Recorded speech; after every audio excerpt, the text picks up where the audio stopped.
Okay, our Fedora is back. Indy month continues with another Hasbro sponsored review. These are the retro figures they sent us in that box I showed you in a previous video. For those of you not familiar with the Kenner Indiana Jones line, I'll give you a brief recap. This was circa 1982-1983. Now, there were 9 carded figures in the entirety of the original series. It only spanned Raiders of the Lost Ark. As far as I could tell, there were no Temple of Doom or Last Crusade figures in that original line. The ones that are coming out now are probably retro-inspired and not necessarily based on the actual figures. There were just 9 carded, and then there were 2.5 figures that came in play sets. I'll explain what I mean by 2.5. So in Wave 1, we had Indiana Jones, we had Major Tot, and we had Marion. And the only other character that we don't have from Wave 1 was the Cairo Swordsman. So basically, he looked like this. So the Cairo Swordsman character came with it as well. The card backs, which I'll get into, really mimic the original design. There's not much change there, as do the figures. They're really close to what the original characters looked like as well. The only other character, there was a mail away for Wave 1, as you saw in that Cairo Swordsman, and it was for the Bellock character, Ceremonial Robes. And he was later on carded in Wave 2. So in Wave 2, we have the German Mechanic, and we have Bellock in the Ceremonial Robes. There was also a Bellock, I'll call him Bellock Tanis. He was just in his archaeological dig site white outfit. There was an Indy in German uniform, so kind of like Luke Stormtrooper disguise. There was an Indy German uniform, and there was a Sala. Sala in his, well, he never went into the map room, but prior to that scene, how he was dressed for digging. So that Sala was there as well. In addition to that, there were some other features. There was a horse, an Arabian horse you got for the scene where he rode onto the desert convoy truck, which you could also get the desert convoy truck. And then there were 3 play sets. Now, there was a map room, which was awesome, and that came with Map Room Indy. And I think he was slightly taller than the other figures, as I recall. Then there was the Streets of Cairo playset, and that included the Monkey Man figure. He wasn't carded. Came with a little monkey. And then for that half figure, it came with a Marion, but it wasn't a Marion like a figure. She was kind of balled up so she could fit into the basket. But she had her garb that she's wearing in the Adventure series, that Cairo garb. So a little different character, but not really functional. It was just kind of an accessory. And then there was the Well of Souls playset. That didn't come with any figures, but it came with the Ark, as I believe, and it kind of captured that scene for when they were in the Well of Souls. So that was the entirety of the Indiana Jones line. So we got 5 figures out of that 9 carded figure run. Not bad. Hopefully we see Hasbro do more. But why don't we get into the characters, and I can show you guys how these look pretty amazing and carry over some of the features from the original. We'll start with Indiana Jones here. So you can see up close, the card back here is very close to the original artwork. Everything is captured, of course. They change over time with things like warning labels and other little placements of age advisories and pamphlets to let you know it contains small parts. But everything else on it is pretty much in track with that card back front. Of course, it's going to be drastically different on the back. So that's consistent throughout all of these. Next up, we got Major Tot here, and you can see his card is exactly the same as the original as well. Checking out this card back, you can see the figure in his little visage here on the right, and it captures all the exact same accessories from the character. Not much else to that. Give you a close-up here of Marion, also with her original counterpart. You can see it's the same. The only difference you see is that sticker on there for the mail away. I think those were on a lot of the Wave 1 lines to let people mail in for that Bellock figure and get him early before he was carded. But Marion here, the same card back as well.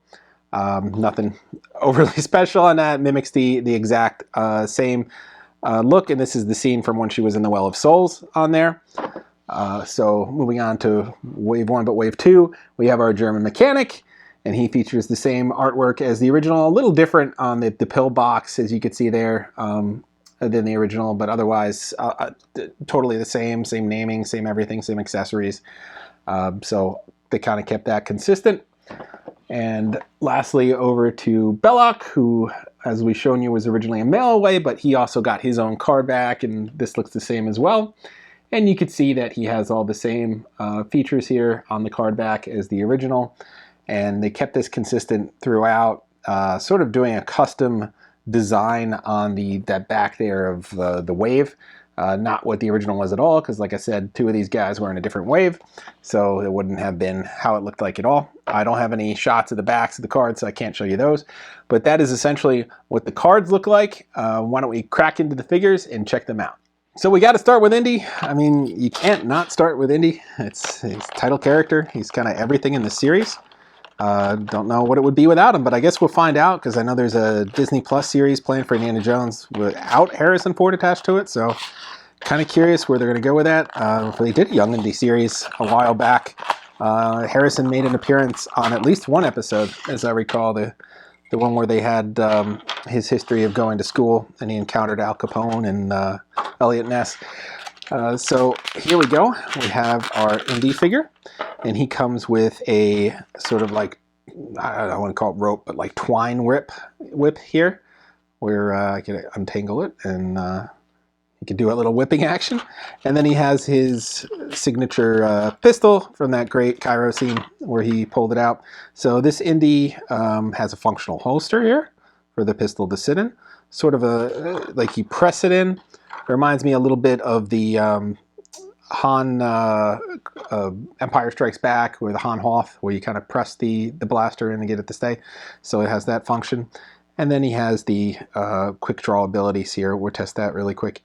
So you should be able to put the arm down. Whoop, and he just kind of fires it up if I get the gun to stay in his hand. That was kind of the trick about Kenner. It was like everything had to be just right for the accessories to... There we go. Quick draw. Just right for the accessories to stay. The other unique thing about the Indy figure here is he had, from the older Kenner Star Wars figures, was he had bendable legs. They didn't have joints. They were all just 5 points of articulation. So this has an extra 2 points here in the knees. So I guess you could then put this Indy on that horse. So I guess that was kind of essential to have him with that extra articulation. He could ride in the truck or the horse, so that was kind of essential to, they were thinking ahead, or planned it all out together rather. And then the other thing you could do here is put this whip on his belt, because he's got a little hook on the side here. So then you could display it on the side like that. So I'll give you a nice close-up so you can see this Indy, and with his accessories attached, and I mean, he looks just like Kenner Indy did. I mean, they pretty much used the mold, they have it, so no surprises there. I unfortunately don't have the original, so I can't do a side-by-side and show off any differences. I'm sure other people will that have held on to these or have acquired them elsewhere. I mean, that hat is pretty much spot on. I love that. The face looks very similar to the Han Solo, so I don't want to dispute it. I do have a Han Solo. I haven't. Maybe I'll pull him out later and we could take a look. But I think it's pretty much spot on and to regular size, not a big head on this one. But that is essentially our Indy. So why don't we check out Major Tot next?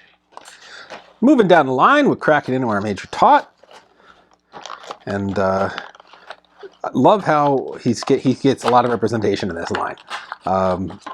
You know, very ominous character, kind of like the face of the bad guy, even though we had the rivalry with Bellock. Like, this was the evil German, for the most part, that showed off the worst. He was kind of popping up everywhere. He was in Nepal. He was in Egypt later. So, kind of a persistent enemy. So, this Major Tot here has a removable trench coat, just like the Adventure Series figure does. And you could see all that great design work, and he's got a stamp on the back for 2023 for Hasbro. I always try to see if they have like the old stamps on the back as well, because I saw that in some of the retro line.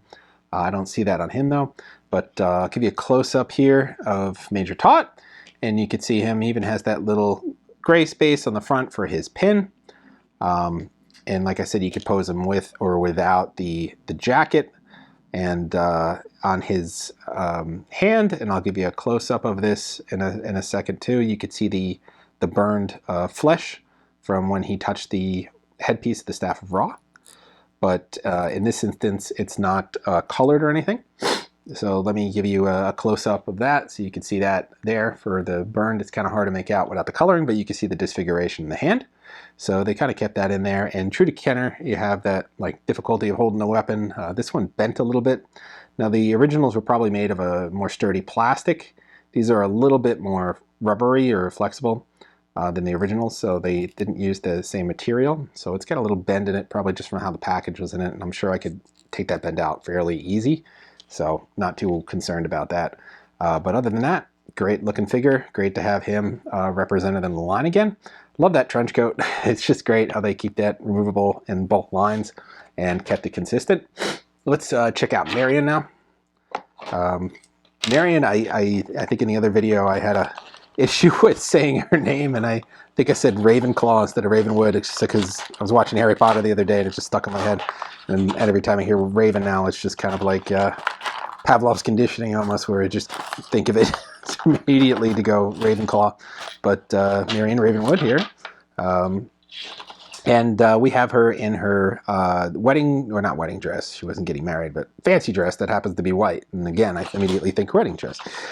So we haven't gotten this character yet in the Adventure series. We got the Cairo Marion. So it makes more sense that she has her white dress here because this was the original figure. It was like in this dress. And then she also comes with that little monkey. Although it wasn't in this scene with her. It had, if this is Marion Well of Souls, it had died by this point. So this is, you know, it was included with her earlier. It would have been more appropriate with Cairo Marion, but she comes with the monkey. Two versions of this monkey. There's one for the monkey man that it comes with, so I'll show you a close-up of the monkey here. Let's check out Marion. Besides the monkey, she has no other accessories. Her legs do not have a bend in them, like Tot and Indy. They're just straight. She has this really nice layered frill dress made out of cloth here. Little mixed media plastic and cloth. The top of it's all plastic.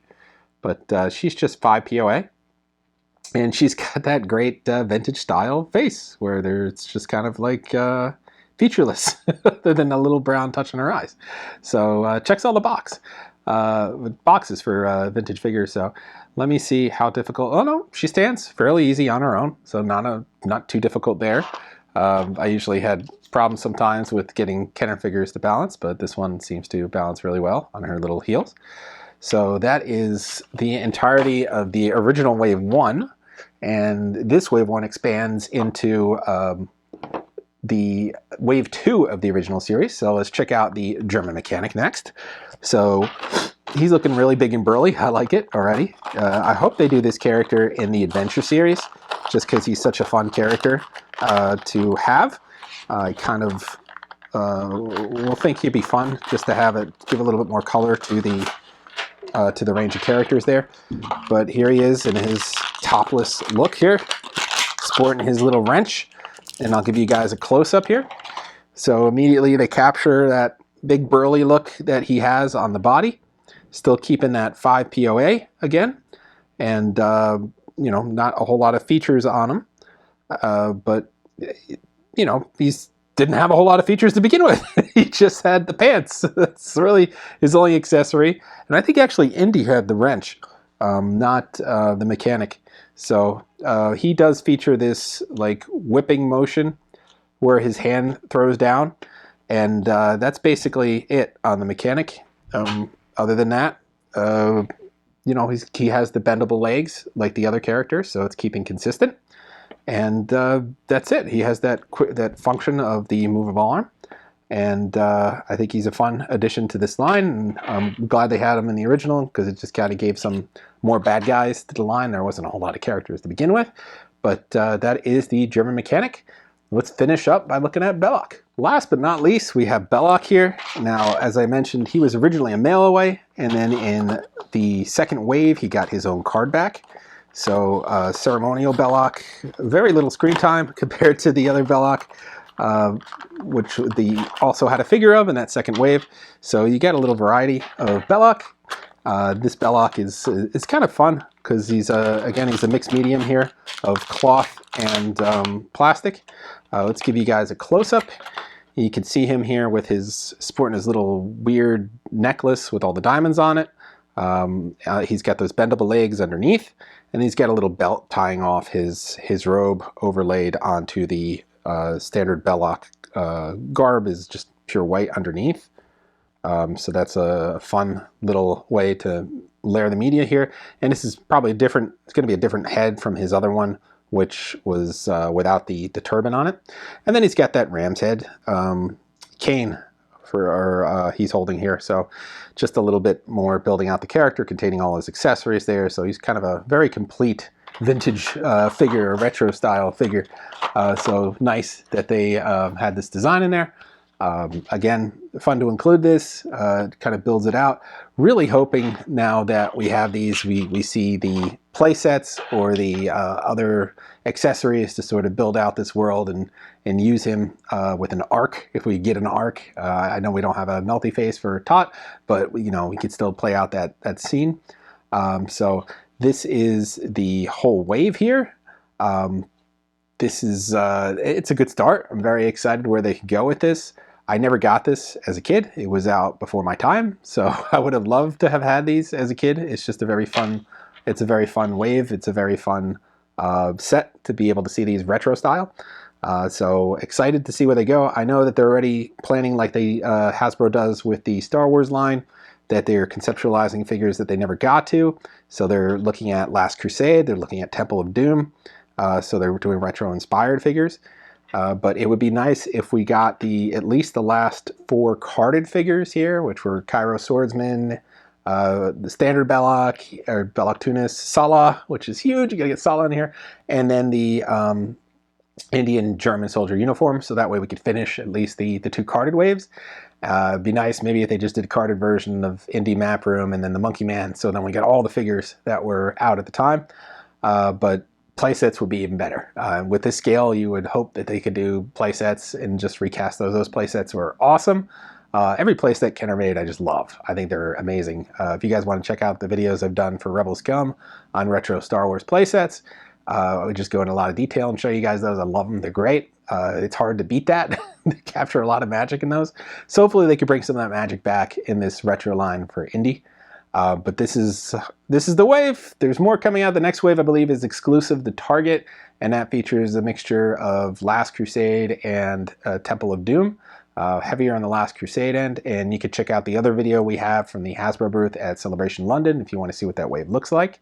Not all the card backs were in the case, but all the figures were, so you get an early look at what those are going to be.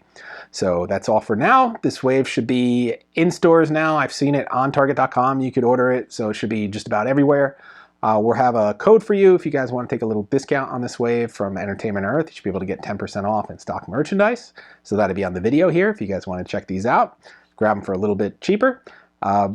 You're not going to be disappointed. I love this. These are great. Very excited about this. We also saw that Gentle Giant is doing a jumbo line of Indiana Jones. So far just Indy, but in Map Room Indy. So we'll show you those when those come out as well. So that's all for now. As always, like, subscribe, and follow. And we'll see you guys next time.